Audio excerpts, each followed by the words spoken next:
तो एपिसोड की स्टार्टिंग में दिखाया जाता है कि लॉन्ग हाउचेन और एल्डर यांग होंग के बीच में काफी ज्यादा आइकॉनिक लेवल की बैटल हो रही थी, जिसमें पूरा एरिना का जो सुरक्षा शील्ड थी वो भी कांपने लगी थी। पूरे 6 टेंपल के एल्डर भी उस सुरक्षा शील्ड को स्टेब्लिश नहीं कर पा रहे थे और तभी हमें दिखाया जाता है अचानक से सुरक्षा शील्ड टूट जाती है और पूरे लोग जोर से चिल्लाने लगते हैं और वहां पर पूरे एल्डर्स भी काफी ज्यादा शॉक थे।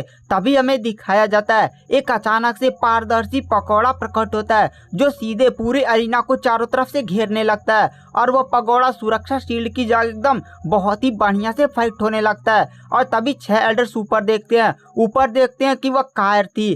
कायर एकदम अपने पंखों को खोलकर उस पगोड़ा को समन कर रही थी और वो पगोड़ा और कहीं नहीं बल्कि टावर ऑफ इटर्निटी था।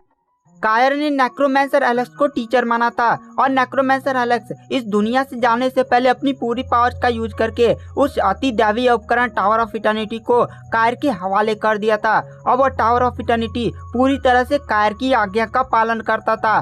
टावर ऑफ इटर्निटी एक अति दैवीय उपकरण था जिसको तोड़ना बहुत ही ज्यादा मुश्किल था, इसीलिए कायर ने उस सुरक्षा शील्ड की जगह टावर ऑफ इटर्निटी को खड़ा कर दिया था।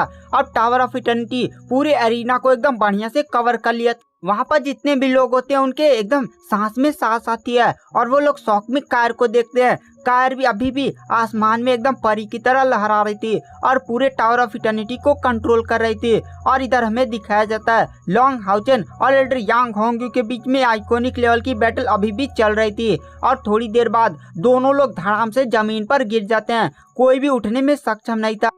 लॉन्ग हाउचेन धीरे धीरे करके खड़ा हो जाता है क्योंकि उसका जो हार्ट ऑफ इटर्निटी था वो बहुत ही तेज लॉन्ग हाउचेन की बॉडी में स्पिरिचुअल एनर्जी को जनरेट कर रहा था। वहां पर एल्डर यांग होंग्यू भी धीरे धीरे करके खड़े होते हैं। एल्डर यांग होंग्यू तुरंत एक स्पिरिचुअल पिल खाकर अपनी एनर्जी को रिकवर करते हैं। दोनों एल्डर यांग होंग्यू और लॉन्ग हाउचेन एक ही साथ बोलते हैं मैं हार मानता हूँ। और वहां पर जो एल्डर चैंग जीडियन थे वो काफी ज्यादा शॉक थे क्योंकि उन्हें समझ में नहीं आ रहा था कि आखिर हार किसने माना, क्योंकि दोनों लोगों ने एक ही साथ हार माना था। तभी वहां पर एल्डर यांग होंग्यू कहते हैं लॉन्ग हाउचेन तुम नहीं हार मानोगे, मैं हार मानूंगा। तुम काफी ज्यादा टैलेंटेड हो, तुम अभी छोटे हो, लेकिन तुम अगर भविष्य में कल्टीवेशन करोगे तो तुम बहुत ही ज्यादा पावरफुल हो जाओगे। रहने दो, मैं बूढ़ा हो चुका हूँ, मैं ही हार मान लेता हूँ। तो वहाँ पर लॉन्ग हाउचेन कहता पर एल्डर अगर आपने अपने बिस्ट पार्टनर का उपयोग किया होता और आपने किसी पावरफुल वेपन्स का भी उपयोग किया होता तो मैं पक्का हार जाता।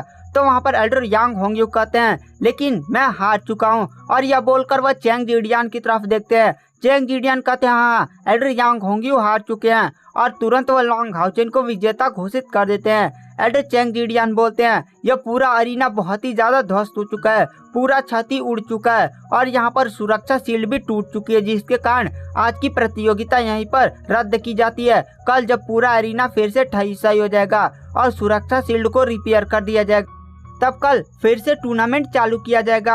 अब आप लोग यहाँ से जा सकते हैं। सारे लोग वहाँ से चले जाते हैं। उसके बाद हमें दिखाया जाता है लॉन्ग हाउचेन अपनी टीम के साथ जा रहा होता है। तभी वहाँ पर एल्डर यांग होंग्यू आते हैं और कहते हैं लॉन्ग हाउचेन मुझे तुमसे कुछ बात करनी है, तुम मेरे पीछे पीछे आओ। और एल्डर होंग्यू के साथ लॉन्ग हाउचेन शौक में चला जा रहा था। एल्डर होंग्यू लॉन्ग हाउचेन को नाइट टेम्पल के एक सीक्रेट रूम में लेकर जाते हैं और वो जो सीक्रेट रूम था वो नाइट टेम्पल के सबसे टॉप फ्लोर पर था और वहाँ पर एक और बंदे बैठे हुए थे और वो और कोई नहीं बल्कि एल्डर चैंग जीडियन होते हैं। एल्डर चैंग जीडियन को देखकर लॉन्ग हाउचेन उन्हें ग्रीट करता है और कहता है एल्डर चैंग जीडियन आप यहाँ पर। तो वहाँ पर एल्डर चैंग जीडियन लॉन्ग हाउचेन की तरफ देखते हैं और कहते हैं कि एल्डर चैन होंग्यू ने अरीना से निकलने से पहले मुझे आंख मारकर यहाँ पर बुलाया। एल्डर चैन होंग्यू एल्डर चैंग जीडियन की तरफ गुस्से से देखते हैं और कहते हैं मजाक करना बंद करो। तो वहाँ पर एल्डर चैंग जीडियन बोलते हैं अरे मैं बूढ़ा हो गया हूँ, अब मजाक नहीं करूंगा तो कब करूंगा, पूरी जिंदगी ऐसे बीत गई। एल्डर चैंग जीडियन लॉन्ग हाउचेन से कहते हैं लॉन्ग हाउचेन मैंने आज तुम्हारी फाइट को देखी, तुम काफी खतरनाक हो यार। तो वहाँ पर लॉन्ग हाउचेन कहता पर मैं हार गया। तो वहाँ पर एल्डर चैंग जीडियन कहते हैं इसे हारना नहीं कहते, तुम्हारी एज ही देखो, अभी तुम 20 साल के हो और यहाँ पर ये एल्डर यांग होंग्यू देख रहे हो कितना ज्यादा बूढ़ा हो चुका है। तुम अगर बचपन में इतने ज्यादा खतरनाक हो तो तुम जितने जितने बड़े होते जाओगे उतने ही तुम्हारी पावर्स बढ़ती जाएंगे। उसके बाद एल्डर चैंग जीडियन एल्डर यांग होंग्यू से कहते हैं होंगे तुम जानते हो मैं लॉन्ग हाउचेन से लगभग 8 साल पहले मिला था। उस समय लॉन्ग हाउचेन लेवल 5 पर था और वह ओझा सिटी में आया था और मुझे पता चला था कि ओझा सिटी में डेमन गॉड एम्परर खुद आया था। वह किसी 2 सिर वाले प्राणी को ढूंढ रहा था। मुझे नहीं पता था कि वह लॉन्ग हाउचेन का बेस्ट पार्टनर।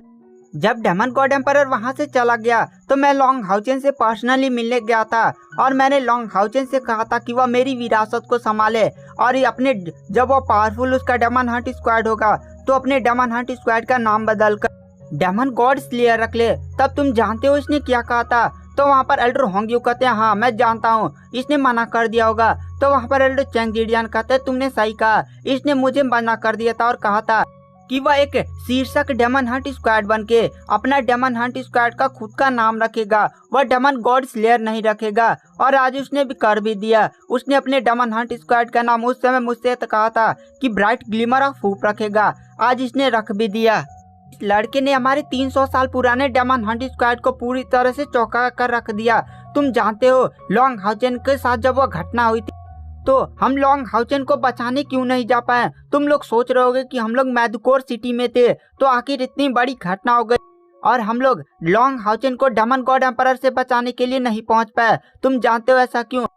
ऐसी बात है कि जब लॉन्ग हाउचेन को डेमन गॉड एम्परर फंसाने की प्लानिंग कर रहा था तो उसने पहले ही हम पर अटैक कर दिया था।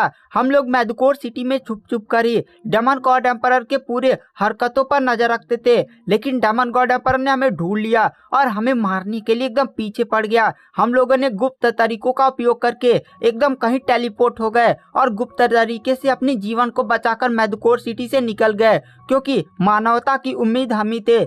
लेकिन हमें नहीं पता था कि डेमन गॉड एम्परर का प्लान केवल हमें मैदकोर सिटी से बाहर निकालना था ताकि वह लॉन्ग हाउचेन को मैदकोर सिटी में फंसाकर मार सके। अगर हमें पता होता, अगर हम मैदकोर सिटी में ही होते ना तो हम लॉन्ग हाउचेन को बचाने के लिए जरूरी पहुंच जाते।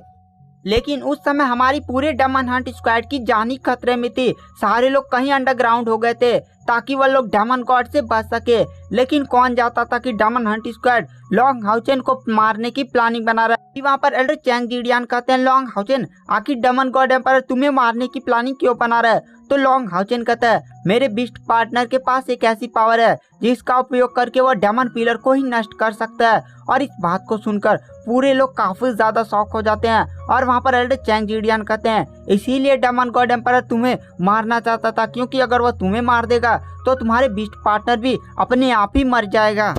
तुम जानते हो एल्डर यांग होंग्यू लॉन्ग हाउचेन को इस 6 मंदिरों की महान सभा में अपने डेमन हंट स्क्वाड को लेकर फाइट करने की प्लानिंग किसकी थी? मेरी ही थी। उसके बाद हमें सीन पास्ट में ले जाया जाता है जहाँ पर जो लॉन्ग हाउचेन होता है और उसकी पूरी टीम टावर ऑफ इटर्निटी में अपनी कल्टीवेशन करके उठे ही होते हैं। लॉन्ग हाउचेन तुरंत मून डेमन क्लैन से संपर्क करने की कोशिश करता है और वह एकदम चुपके मून डेमन गॉड के पैलेस में भी जाता है। वह काफी ज्यादा शौक था क्योंकि पूरा मून डेमन गॉड पैलेस ही खाली था, वहाँ पर यूवी का कोई भी निशान नहीं था। लॉन्ग हाउचेन वहाँ पर यूवी से मिलने गया था। लॉन्ग हाउचेन फिर से टावर ऑफ इटर्निटी में टेलीपोर्ट होकर आ जाता है। उसके बाद लॉन्ग हाउचेन कुछ सीक्रेट मेथड्स का उपयोग करके चैंग जिडियन और उनके डेमन हंट स्क्वाड से संपर्क बनाने की कोशिश करता है और लॉन्ग हाउचेन को कुछ दिनों में ये कामयाबी मिल जाती है। एडे चैंग जिडियन से मिलने के बाद एडे चैंग जिडियन ने लॉन्ग हाउचेन से कहा था कि 6 मंदिरों की महान सभा में पार्टिसिपेट करे और वही 6 मंदिरों की महान सभा के बहाने जब यह पूरा कॉन्टेस्ट जीत जाएगा तो हर एक टेम्पल को फिर से गठबंधन में जोड़ दे, जिससे एक पावरफुल डेमन के खिलाफ संस्था बनाई जा सके। तो वहाँ पर एल्डर यांग होंग्यू कहते हैं लॉन्ग हाउचेन तुम्हें किसी भी तरह इस 6 मंदिरों की महान सभा में जीतना होगा और तुम्हें इस पूरे राष्ट्र का एकीकरण करना होगा ताकि हम लोग डेमन के खिलाफ एक तरफ से फाइट कर सकें। मैं जानता हूं कि तुम्हारा सबसे बड़ा मुकाबला एल्डर ली के साथ होने वाला है जो मेज टेम्पल के हॉल मास्टर हैं और वह काफी ज्यादा पावरफुल हैं। अगर मैं होता तो शायद उनका सामना कर सकता था, लेकिन मैंने यह जिम्मेदारी तुम्हें दे दी है। अब तुम्हें किसी भी तरह एल्डर ली को हराकर इस पूरे 6 मंदिरों की महान सभा को जीतना होगा। तो वहाँ पर लॉन्ग हाउचेन कहता है मैं आपके उम्मीदों पर खड़ा उतरूंगा।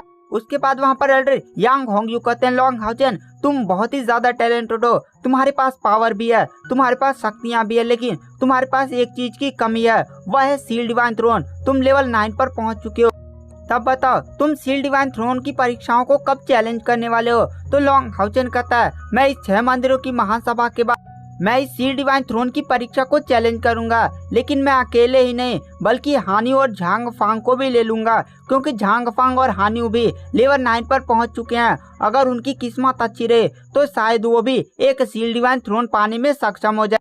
तो वहाँ पर एल्डर यांग होंग्यू कहते हैं, लॉन्ग हाउचेन, तुम्हें सील डिवाइन थ्रोन की परीक्षाओं को देने में काफी ज्यादा सतर्कता बरतनी चाहिए। मैं जानता हूँ कि तुम्हारा लक्ष्य seal divine throne of eternity and creation ही होगा। वह सबका लक्ष्य है, क्योंकि वही एक सील डिवाइन थ्रोन है जो बहुत ही ज्यादा पावरफुल है, जिसका उपयोग करके तुम डेमन गॉड एम्पायर से भी लड़ सकते हो। हर एक नाइट का यह एक सपना होता है, लेकिन तुम एक बात ध्यान रखना। तो लॉन्ग हाउचेन कहता है, क्या? तो वहाँ पर एल्डर होंग्यू कहते हैं, तुम जानते हो मैंने भी सील डिवाइन थ्रोन को चैलेंज किया था, लेकिन मैं इसे पा नहीं सका। चलो मैं तुम्हें इसकी पूरी स्टोरी बताता हूँ। और गाइस, आज की वीडियो की एक्सप्लेनेशन को यहीं पर एंड करते हैं। नेक्स्ट एपिसोड जल्दी हमारे चैनल पर अपलोड हो रहा है। Thank you, bye.